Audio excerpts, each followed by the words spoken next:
Hello again, everyone. It's great to be with you. Our gospel this morning is from the 9th chapter of Matthew. As Jesus was walking along, he saw a man called Matthew sitting at the tax collection statement, and he said to him, "Follow me." And he got up and followed him. And as he sat at dinner in the house, many tax collectors and sinners came and were sitting with Jesus and his disciples. When the Pharisees saw this, they said to his disciples, "Why does your teacher eat with tax collectors and sinners?" But when he heard this, Jesus said, "Those who are well have no need of a physician, but those who are sick.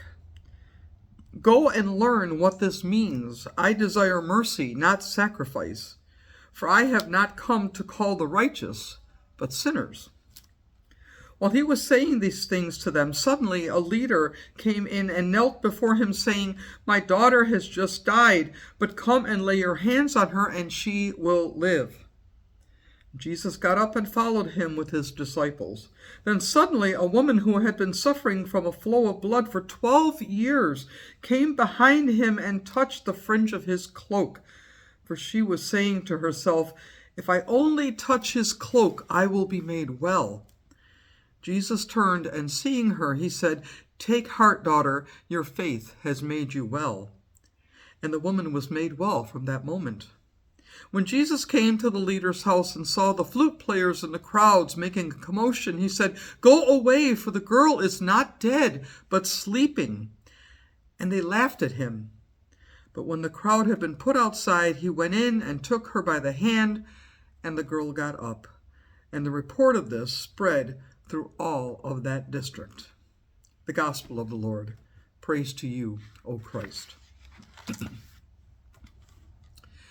Do you ever have days when you just go from one thing to the next? Sometimes it's a planned appointment or errand. Other times it's just an interruption of your plans, and oftentimes it's both in the same day. That's the kind of day Jesus is having, and it started even before all the things we just heard about in today's gospel. Ever since he finished the Sermon on the Mount, it has been one thing after another: healing a leper, raising the centurion's daughter from the dead, healing Peter's mother-in-law of fever, teaching, calming a storm on the sea, casting out demons, healing a paralyzed man, and it just keeps coming and coming, one thing after another. You've had days like that, yeah? I know I have.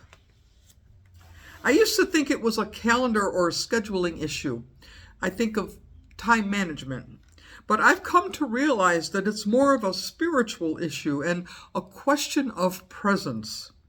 That's one of the things that strikes me about Jesus in these situations, just how present he is in the moment. He looks at, listens to, and pays attention to what is happening, but he also sees, hears, and engages in what is going on. It's as if he's constantly asking himself, what's going on in what is happening? What is the real need here, and what's being asked of me? What if each situation is calling to us and asking for a response? What if that's the way in which God is asking to be made real and present? What if, just like Jesus, we are being asked to give existence to whatever it is God might be highlighting and asking?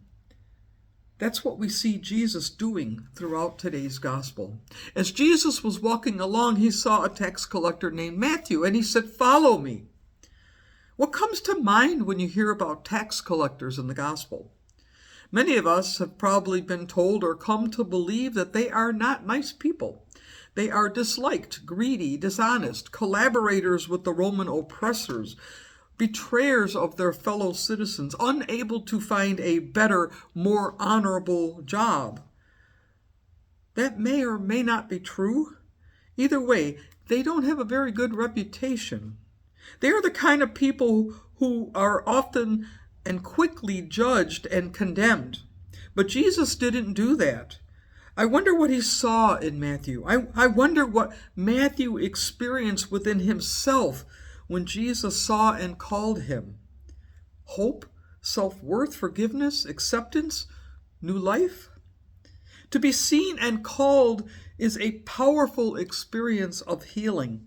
Every day, the Matthews in our lives and in the world sit waiting to be seen and be called. And sometimes we are Matthews waiting to be seen and called. I wonder who our Matthews are and what they might need from you and me. Whatever it is that Matthew experienced of Jesus, it was enough for him to get up and follow.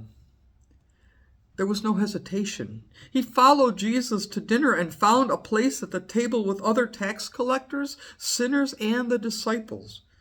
Everyone had a place at the table. It didn't matter who they were or what they had done, except to the religious authorities. It mattered to them.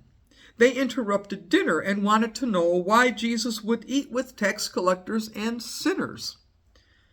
And that makes me wonder when you and I might have done that.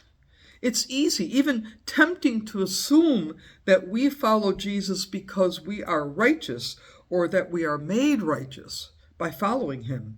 We separate ourselves from them who are not righteous. But that's not what Jesus does. He doesn't do that to the dinner guests or to the religious authorities. Jesus deepens and responds to the questions the authorities ask. I have come, he says, not to call the righteous, but sinners. Those who are well have no need of a physician, but those who are sick. Do you hear what he's doing? He's equating sinners with patients who are hurting and in need of healing. Have you ever thought of sin as a medical condition rather than a legal, moral issue? What if sin is less about the actions we usually focus on and more about the wounds or hurts that cause us to act the way we do? What if we could see our own sin and the sins of others in that way? Maybe we would desire, learn, and practice mercy instead of sacrificing others and ourselves. And who among us doesn't need some mercy now and then? While Jesus was talking to the religious authorities who had interrupted dinner, a leader of the synagogue shows up and interrupts Jesus, saying, My daughter has just died, but come and lay your hands on her and she will live. And what does Jesus do? Well, he didn't say, Dude, can't you see I'm eating dinner? And he didn't tell the man to make an appointment or just tell him to go away. I think Jesus was awake and present to what was going on in that interruption. He heard and felt the Father's grief, desperation, and faith. He knew it was a hands-on kind of need, so Jesus got up and followed him in the same way Matthew got up and followed Jesus. What are the hands-on needs in our community today? What are they in your life and relationships? Every day we face hands-on needs asking us to get up, go, and do something. What is being asked of you today, and what might you need to leave or let go of in order to respond?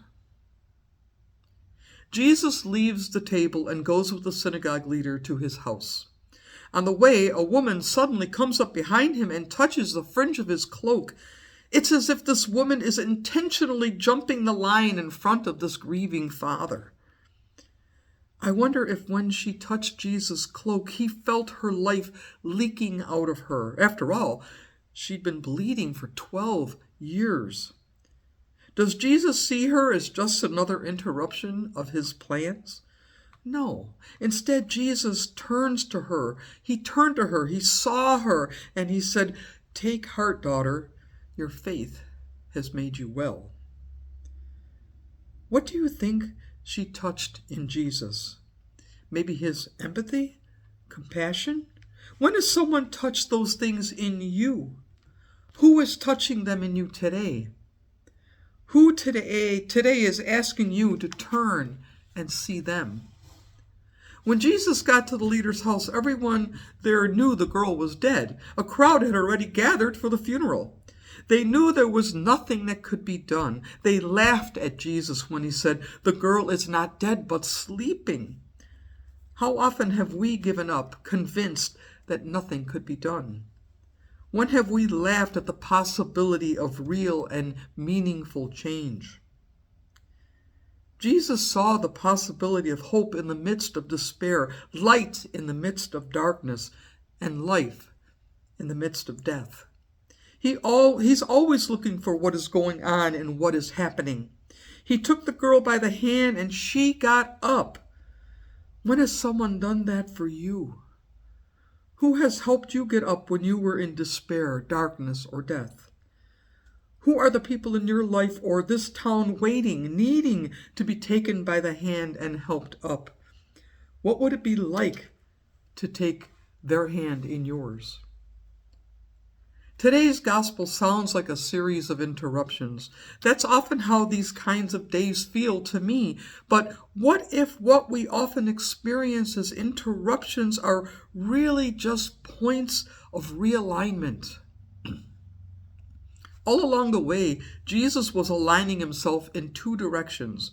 He aligned himself with the people, events, circumstances, concerns, and needs that were before him, regardless of who they were or what it was. We might think of this as his alignment with the horizontal axis of life. And he also aligned himself with whatever was being called for in the name of God: love, acceptance, forgiveness, meaning, hospitality, mercy, hope, healing, life. We might think of this as his alignment with the vertical axis of life. Can you visualize the picture I'm describing? It's the way of the cross, but it's also a person with a face, a name, and a need. Is there alignment in your life today? If not, what needs to be realigned? What might alignment look like in your life? And what is it asking of you? Excellent food for thought. All God's blessed people say, Amen. Have a wonderfully blessed week until we meet again.